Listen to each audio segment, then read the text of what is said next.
কাটাই এখন ঠিক সকাল 6টা। আর বন্ধুরা, আমি ঘুম থেকে উঠে পড়েছি। আর ঘুম থেকে উঠে প্রথমেই সদর দরজা খুললাম, তারপরে মগ আর নেতাটা নিয়ে চলে গেলাম পুকুর ঘাটে।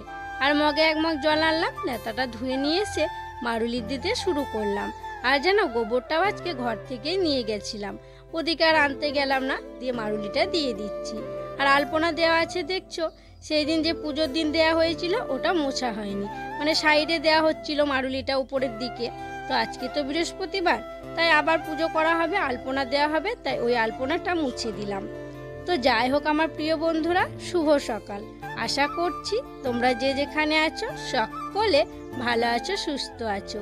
বীরভূম জেলার ছোট্ট একটি গ্রাম থেকে আমি দৈবকী তোমাদের সকলকে জানাই আমার ব্লগ চ্যানেলে অনেক অনেক স্বাগত আর আমার অনেক অনেক ভালোবাসা। সব জায়গায় মারুলি দেওয়ার পর উঠোনটা ঝাড় দিয়ে নিয়েছি, তারপরে ঘরগুলো ঝাড়ু দিয়ে ঘরগুলোকেও মুছে নিয়েছি। তারপরে দেখো চলে এসেছি পুকুর ঘাটে, এই যে বাসনগুলো মেজে ধুয়ে নেব বলে। আর আজকে দেখো সকালবেলায় কিন্তু অনেক বাসন এঁটো হয়ে আছে। ওই যে সন্ধেবেলা চা মুড়ি খাওয়া হয়, আবার রাত্রে খাওয়া হয়, আর এই দুবার মিলিয়ে বেশ অনেকগুলোই বাসন হয়ে যায়। তো যাই হোক, এখন শীতটা তো একটু কমেছে, অতটা অসুবিধা হচ্ছে না। আর কয়েকদিন আগে তো বেশ ভালোই ঠান্ডা ছিল, একদম হাত পা কনকন করছিল সকালবেলা পুকুরের জল ঘাটতে। তো দেখো তোমাদের সাথে কথা বলতে বলতে বাসনগুলো আমার মাজা হয়ে গেল, তারপরে এক এক করে বাসনগুলো ধুয়ে নিচ্ছি। আর জানো তো আজকে সকালবেলা একদমই ঠান্ডা লাগছে না, তোমরা তো দেখতেই পাচ্ছ আমি চাদরই নিইনি, মানে সকালবেলা একটুখানি নিয়েছিলাম, ঝাড় দিতে লেগেছে আর গরম লাগতে শুরু করে দিয়েছে, তাই চাদরটা খুলে রেখে দিয়েছি। তো যাই হোক দেখো সব বাসন কিন্তু আমার মেজে ধোয়া হয়ে গেল। বাসনগুলো ধুয়ে আনলাম, তারপরে রুদ্রকে ঘুম থেকে ওঠালাম। কয়েকদিন তো ও স্কুলে যায়নি, আজকে ওর স্কুল আছে, সেই জন্য ওকে ওঠালাম। আর এখন ওই 7:15 বাজে, ওকে ঠিক 7:15তেই ঘুম থেকে ওঠাই। তবে কি জানো তো, আজকে একটু ওর মনটা খারাপ, ওই যে কয়েকদিন ছুটি ছিল যায়নি, সেই জন্য মনটা খারাপ করছে। ঘুম থেকে উঠেই বলছিল যাব না, তো সেই জন্য ওর মন খারাপ দেখে ওকে আর স্কুল ড্রেসটা পরালাম না, মানে প্রথমে পরালাম না, তাহলে আর ওই মনটা খারাপ হয়ে যাবে। আমার চাদরটা দেখো ভালো করে ওকে জড়িয়ে দিয়েছি, তারপরে বাইরে নিয়ে এসেছি। এখন ওকে ব্রাশ করিয়ে দিলাম, দিয়ে মুখটা ধুইয়ে দিলাম, তারপরে তখন খাইয়ে দেব, দিয়ে তখন ওকে ড্রেস পরিয়ে রেডি করিয়ে দেব।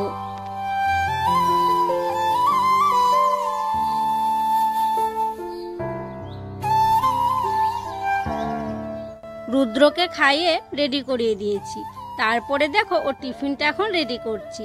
আর আজকে ওর টিফিনের জন্য বানানো হয়েছে চিড়ের পোলাও, আর পোলাওটা বানিয়েছে দিদি। কারণ কি বলো তো, ওই যে পুজোর সময় চিড়ে নিয়েছিলাম, ওই চিড়ে না অনেকটাই ছিল, তো দিদি বলল তাহলে আর কি পোলাও বানিয়ে দিই, তাই পোলাওটা বানিয়েছে। আর আমি ওদিকে কাজে ব্যস্ত ছিলাম। তো যাই হোক দেখো ওকে পোলাওটা এখন ভরে দিচ্ছি। রুদ্রকে খাইয়ে দাইয়ে দেখো রেডি করিয়ে দিয়েছি স্কুল ড্রেস পরিয়ে। আর মনটা একটু খারাপ, কি বলো তো, দুদিন থেকে যাইনি তো, তাই একটু আজকে মনটা খারাপ করছে, মানে যেতে ইচ্ছা করছে না। তো যাই হোক সময় হয়ে গেছে, ও রেডিও হয়ে গেছে, টিফিন তো সবই ভরে দিলাম। চলো ওকে গাড়িতে এখন দিয়ে আসি। চলো বেটা, মন খারাপ করো না, স্কুল যেতে হয় তো, সবাই যায় তো, সবাই তো গুড বয়। রুদ্রকে গাড়িতে উঠিয়ে দিয়ে এলাম, তারপরে আমি ঘরে চলে এসেছি। আর দেখো ঘরে এসে আবার সেই কাজ করা শুরু করলাম। আর কাজ ছাড়া আছেই বা কি বলো, এই যে সকাল থেকে শুরু হয়েছে কাজ করা, একের পর এক কাজ করেই যাব। তো যাই হোক বিছানাটা তো তোলা হয়নি, তাই ওকে দিয়ে এসে দেখো আমি বিছানাটা গোছাতে শুরু করলাম। আর এই যে বালাপোষটা আমরা ঢাকানি, কি বলবো, রাত্রে এত গরম লাগছে, মানে একার সময় মনে হচ্ছে ফ্যান চালিয়ে দিই, মানে ওটা মোটা জিনিস তো এই কদিন আর কি নেবো, এই মাসটা মাঘ মাসটা ফাল্গুন মাস পড়ে গেলে তখন আর বালাপোষটা ঢাকা নেব না, কারণ খুব গরম করছে রাত্রেবেলা জানো তো। আর রুদ্র লেপটাকেও একটু রোদে দেবো, দিয়ে ভরে রাখবো। আর এখন যে পাতলা কাঁথাগুলো আছে সেগুলো ওকেও ঢাকা দেব, আর আমাদের যে পাতলা কাঁথা আছে ওটাও আর কি বের করব করে, ওটাই আমরা ঢাকা নেব।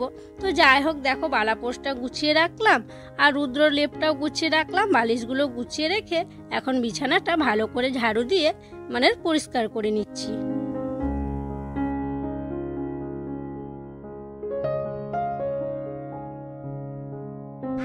আজকে তো বৃহস্পতিবার, আর আজকে পুজো করবে দিদি, তো সেই জন্য দেখো দিদি আলপনা দিচ্ছে। সকাল সকাল আজকে দিদি স্নান করে নিয়েছে, স্নান করে ঠাকুরের বাসনও ধোয়া হয়ে গেছে। আর আমি এখনও স্নান করিনি। কি বলো তো, ওই যে মোবাইলে একটু কাজ ছিল সেগুলো করছিলাম। কালকে তো বক্স বাজছিল অনেক রাত পর্যন্ত, কালকে তো এডিট করা হয়নি, তাই সকালে এডিটটা করতে হলো। আর দিদি খুব সুন্দর দেখো আলপনা দিচ্ছে। আমি স্নান করতে গিয়েছিলাম, আর আমি ভেবেছিলাম যে আমি স্নান করে আসবো, এসে মুড়ি খাওয়ার জন্য কিছু করব। এসে দেখছি দিদির পুজো করা হয়ে গেছে, আর দিদি মুড়ি খাবারও করতে শুরু করে দিয়েছে। কি করছো মুড়ি খাওয়ার জন্য? আলু ভাজা, যেটাকে তোমরা আলু চচ্চড়ি বলো, মানে জল দিলেই তোমরা চচ্চড়ি বলো। কি বলো তো, জল দিলে একটু ভালো মুড়িটা মাখা যায়, তো সেই জন্য জল দিয়ে একটু থকথকে টাইপের হয়। তো প্রেশার কুকারে দেখো বসিয়ে দিয়েছে, আলু একটু নাড়াচাড়া করলো পাঁচফোড়ন দিয়ে। হলুদ শেষ হয়ে গেছে কোটোতে আর কি, তো সেই জন্য কোটোতে হলুদগুলো ভরে রাখছে। তো যাই হোক, চলো আমি এদিকে জামা কাপড়গুলো দেখো মেলে দিলাম স্নান করে এসে। আর ভাগ্নি এখানে পড়াশোনা করছে। ভাগ্নি আজকে স্কুলে যায়নি, কারণ ওদের স্কুলের স্যার মারা গেছে কালকে পরশুদিন, তো সেই জন্য আজকে স্কুল সেরকমভাবে হবে না, তো সেই জন্য যায়নি, তাই বাড়িতেই পড়াশোনা করছে। মুড়ি খেয়ে নিয়েছি গো, তারপরে উনুনও ধরিয়ে দিয়েছি। ওদিকে ধরিয়ে দিয়েছি বলতে আগুনটা দিয়েছে, এখনও জ্বলেনি। তো জ্বলতে জ্বলতে ভাবলাম যে হাঁড়ি কড়াইয়ে মাটিটা লেপে নিই, তাই হাঁড়ি কড়াইটা নিয়ে চলে এলাম মাটি লেপবো বলে। আর মাটিটা দেখো কি সুন্দর পিলপিল পিলপিল করছে, একদম মানে লেপতে ভালো লাগছে, মনে হচ্ছে যেন মাটিটা ঘেটেই যায়। খুব সুন্দর লাগছে মাটিটা ঘাটতে। তো যাই হোক, হাঁড়িটা আগে মাটিটা লেপবো, তারপরে কড়াইয়ে লেপে দেবো। আর দিদি তরকারিগুলো কেটে দিচ্ছে। তরকারি বলতে কি বলো তো, আজকে কী তরকারি করবো ভেবেই না পাচ্ছিলাম না। কি করবো করতে করতে দিদি বললো যে আলু আর মুগ ডাল আর টমেটো দিয়ে একটা তরকারি করার জন্য। তো সেই তরকারিটাই করবো। আর সেদিনকে যে সিম নিয়ে এসেছিলাম পুজোর আগের দিন বাজারে গিয়ে, ওই সিমগুলো কিছুটা আছে, তো ওই সিমগুলো ভাজা করব। তো দিদি ওদিকে সিমগুলো কেটে দিচ্ছে। আর আমাদের গাছে আর কি কিছু সিম ধরেছিল, ওইগুলো আবার দিদি আবার পাড়তে গেল কাটতে কাটতে। তো সিম ভাজা হবে আর ওই তরকারি হবে। আর আজকে যা বাতাস দিচ্ছে কি বলবো, উনুন তো ধরতেই চাইবে না বোধহয়, মানে আমার নাক আর চোখ দিয়ে বোধহয় জল বের করে দেবে আজকে রান্না করতে করতে, এত বাতাস দিচ্ছে, প্রচণ্ড বাতাস দিচ্ছে। দেখছি উনুন তো ধরলো নাকি, হ্যাঁ ধরবো হয়ে গেছে। চলো তাড়াতাড়ি কড়াইয়ে মাটিটা এখন লেপে নিই। সেই পোলাও করা হয়েছিল, একটুখানি ছিল কড়াইয়ে, একটু বাটিতে ঢেলে রাখলাম, দিয়ে আবার কড়াইটা মেজে নিয়ে এলাম।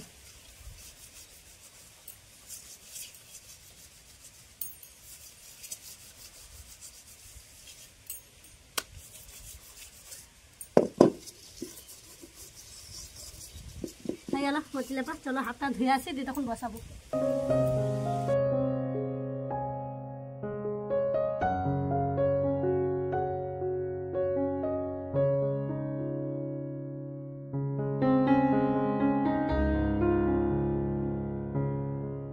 কেনা সিমগুলো বেশি ছিল না, কয়েকটা ছিল, আগে দিদি ওগুলো কেটেছিল, তারপরে দেখছে যে কম পড়ে যাবে, তাই আমাদের কাছে দেখতে গেল আছে নাকি। আর দেখতে গিয়ে এই বাটিটার এক বাটি সিম পেয়েছিল, এই দেখো কিছুটা আবার কাটলো এসে। আর এই দেখো বড় বাটিতে একদম কতগুলো সিম, মানে 2-3 দিন হয়ে যাবে, এত সিম আছে। বাড়িতে থাকতেও কিনে নিয়ে এসেছিলাম। কি বলতো, বাড়িতে আছে তো পারা যায় না, সে এখন তো একটা ফুলের গাছ আছে ওই গাছের ওপরে, আর ও গাছে তো চাপাও যাবে না, অনেকটা উঁচুতে পারা যায় না। আর এখানে এই দেখো আলু সিদ্ধ হবে, তাই আলু ফাটিয়ে রেখেছে খোসা ছাড়িয়ে।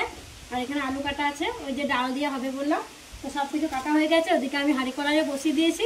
চলো এখন রান্নাটা আমি সেরে নিই।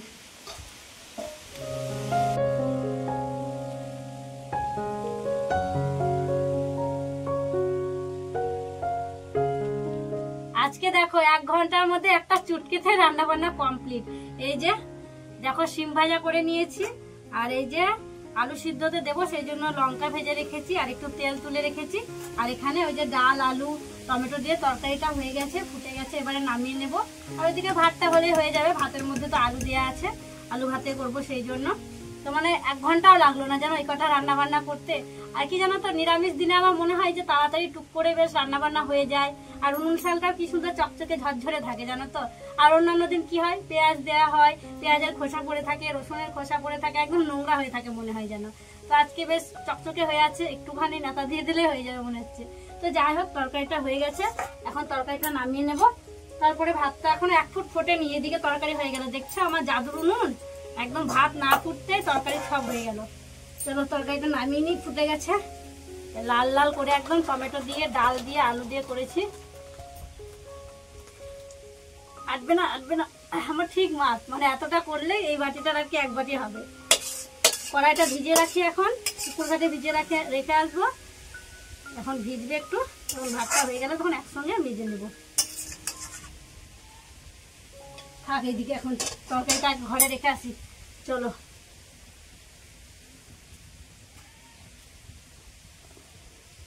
আজকে আমার তাড়াতাড়ি রান্না বান্না হয়ে গেছে।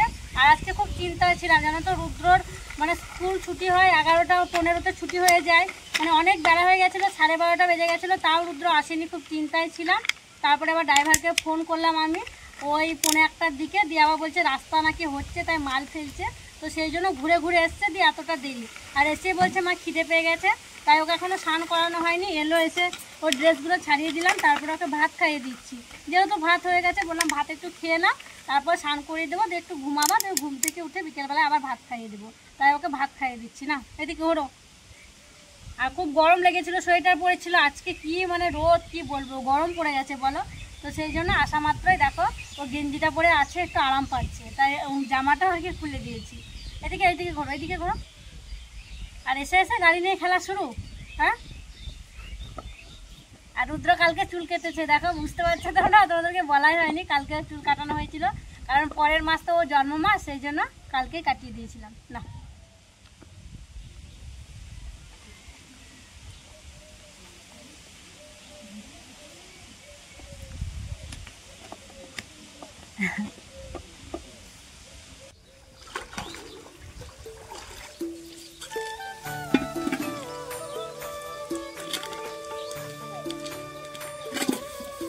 রুদ্রকে খাইয়ে দিলাম, তারপরে ওকে স্নান করিয়ে দিয়ে আমি উনুন শালে নেতা দিলাম। আর উনুন শালে নেতা দিয়ে তারপরে এলাম হাঁড়ি কড়াইটা মাজার জন্য। আর অনেকক্ষণ আগে হাঁড়ি কড়াইটা ভিজিয়ে রেখেছি, মাটিগুলো তো পুরো উঠেই গেছে, তাড়াতাড়ি হাঁড়িটা মাজা হয়ে গেল। এখন কড়াইটাও মেজে নেব।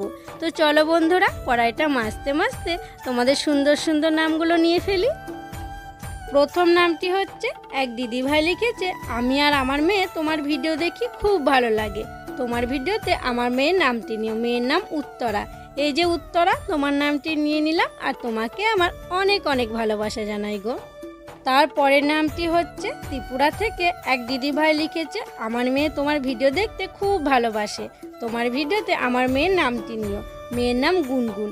এই যে গুনগুন, তোমার নামটিও নিয়ে নিলাম, আর তুমি খুব খুব ভালো থেকো গো। তারপরের নামটি হচ্ছে, কলকাতা থেকে আরেকটি দিদিভাই লিখেছে, তোমার ভিডিও আমার ছেলে খুব ভালোবাসে, তোমার ভিডিওতে আমার ছেলের নামটি নিও। ছেলের নাম মেঘরাজ। এই যে মেঘরাজ, তোমার নামটিও নিয়ে নিলাম, আর তোমাকে আমার অনেক অনেক ভালোবাসা জানাই, তোমরা সবাই খুব ভালো থেকো। হাঁড়ি কড়াইগুলো মেজে নিয়ে এলাম, তারপরে সবাইকে খেতে দিয়ে দিয়েছি। বাবার আর মায়ের খাওয়া হয়ে গেছে, আর এখন আমরা 3জন খেয়ে নিচ্ছি। আর জানো, আমাদের বাড়িতে না যতই আগে রান্না হোক, সেই খাওয়া দাওয়া করতে 2টো বাজবেই। তো এখন 2:15 বাজে, আমরা সবাই মিলে খাওয়া দাওয়া করছি। খাওয়া দাওয়া করে বাসনগুলো ধুয়ে এনে রুদ্রকে ঘুম পাড়িয়ে দিয়েছি। তারপরে দেখো আমি আবার কাজে লেগে পড়লাম। এই যে দেখছো, বস্তায় আছে ধান, আর তখন তো আমরা ধান সিদ্ধ করতে শুরু করেছিলাম, তবে আবার আর কি করা হলো না, 2 দিন মেঘ করলো, দিয়ে আবার পুজো এটা ওটা করতে করতে হলো না, যে আবার দেখো ধান সিদ্ধ করবো। তাই ভাবছি আজকে ভিজিয়ে দিই, মুড়ির চাল হবে এগুলো, তাহলে আজকে ভিজাবো, আজকাল 2 দিন ভিজবে, পরশু দিন 1 সিদ্ধ দেবো, তারপরের দিন আর 1 সিদ্ধ দিলে আর কি রোদে দেওয়া হবে। তো সেই জন্য ভাবলাম আজকেই ভিজে দিই। আর শনি রবি এমনিতে ভাগ্নি স্কুল ছুটি আছে, দিদি বাড়িতে থাকবে, ভালো হবে, আর তারা কামাই করতে হবে না, সেই জন্য আজকে আর কি ভিজানো।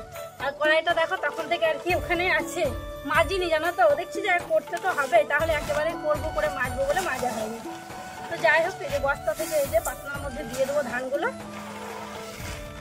এই পাতনায় দেবো, ওই পাতনায় দেবো, তারপরে পুকুরে জলে দিয়ে আসবো, দিয়ে তখন পাতনাগুলোতে জল দিয়ে দেবো, পাতনা করে দেবো দিয়ে।